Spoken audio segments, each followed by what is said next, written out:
You've got a first quarter net income, 1.4 billion. You beat the estimates. The question, I suppose, for everybody here is we talk a lot about the recovery in Europe. The PMIs are strong. How optimistic is ING about loan growth? How optimistic are you about the business going forward through the rest of 2017? Do you share the market's optimism?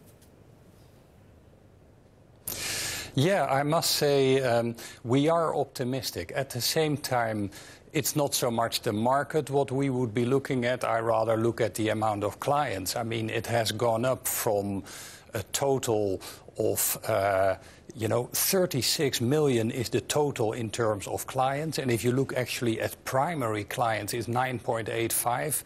And as mentioned, the total amount of loans we made net is 5.7 billion this quarter.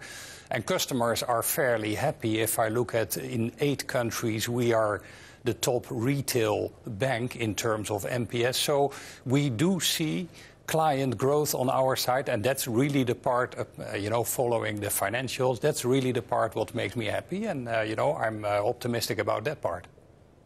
Koos, very good morning to you.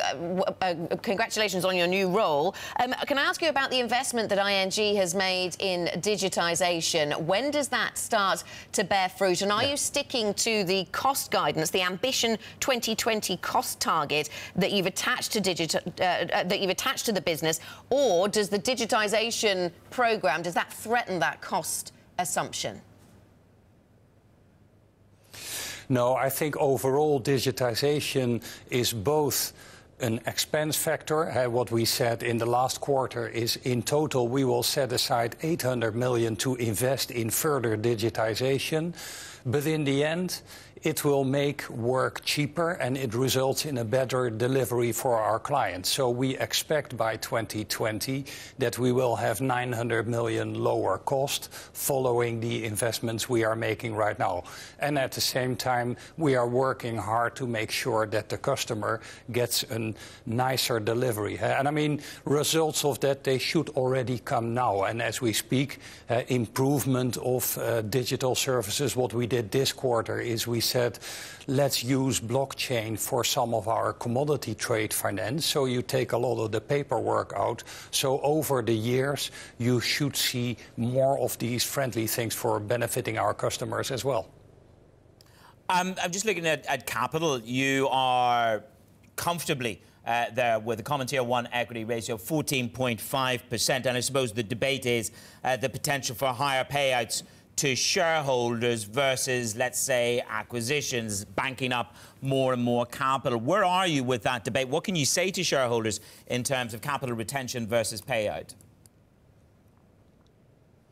Well, overall, what we do is we do have a decent amount of dividend what we are paying. Actually, we're paying today.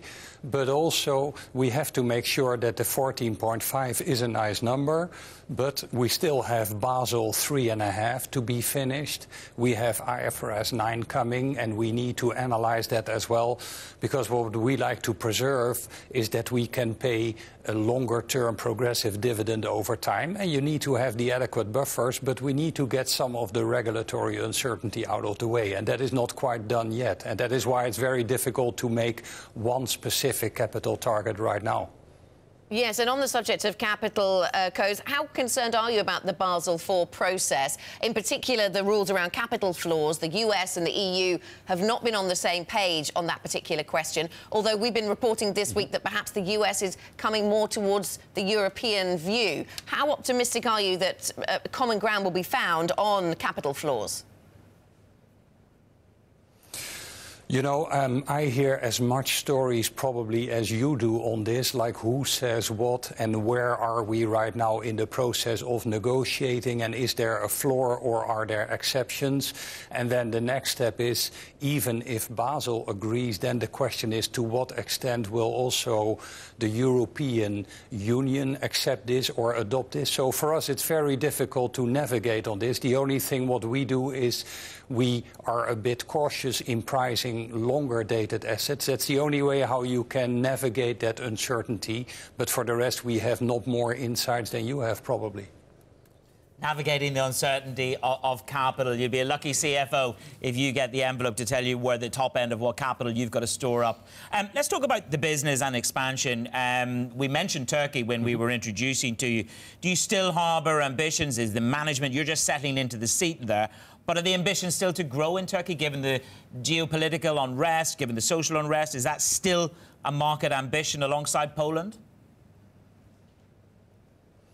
I think overall, if you look at our Turkish business, actually in the first quarter, what you see is we have delivered decent results. And actually, if you look at the non-performing loans, it's somewhat in line with what the total company has. So in essence, that business unit has done quite well over this quarter. What you do expect a bit over time is especially the domestic smaller corporates.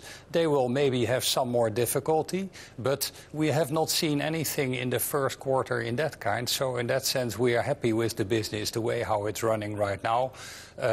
Longer term plans, expand, decrease, I mean, they have not made yet, but you don't do that based on one quarter of volatility or turmoil. Koos, one of my colleagues at Bloomberg Intelligence points out the focus this quarter could be on margins. Where are you happy with your margin performance and where do you want it to improve?